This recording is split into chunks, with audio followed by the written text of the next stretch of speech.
My magazine follows some conventions of music magazines, but challenges others. To create my music magazine, I have pastiched the codes and conventions of an indie rock magazine like Kerrang! I decided to call my magazine Why. Like Kerrang! It connotes rebellion and includes punctuation, but unlike Kerrang! It denotes the local area of Yorkshire. The house-style colours of my magazine are black, yellow and red, a strong colour combination which is similar to Kerrang's! Black and red connote rebellion, a common theme in rock music, whereas yellow connotes danger, which is another common theme. Throughout the magazine, I alternated between these colours, on the front cover, the contents and the double-page spread. The layout of the front cover is also similar to Kerrang's! There are banners at the top and bottom, and a main cover line towards the bottom of the page, which is also the name of the artist in the main cover picture, an example of Anchorage, as said by Roland Barthes in 1979. Also, the main cover line is in a different font to the rest of the text on the page, which is another convention of music magazines. There is also a sidebar which includes other content. As well as this, I used a slug, Win, which is very similar to the slug on this issue of Kerrang's! Front page. As for the main cover photo, it includes direct gaze, signifying a connection with the reader.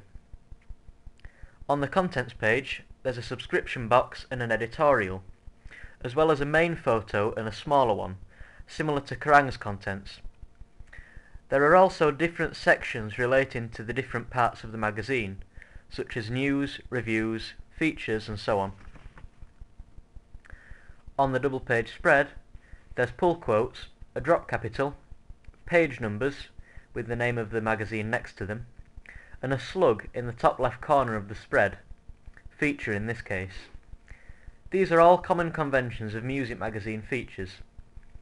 At the end of the article, I signed off with a Y and included some details about the new album at the end of the article. These are conventions which sometimes also appear in music magazines. After the main article, the magazine often gives some background information about where the reader can buy the product. Also, the title of the article is in a very large font with an effect added in Photoshop, and the body copy is much smaller and in a different font to the other text on the page. In terms of the photo itself, it's a low-angle shot which is aspirational to the reader, an example of the ideal self theory, said by Carl Rogers in 1980. This is another common convention in music magazines, especially those covering indie rock.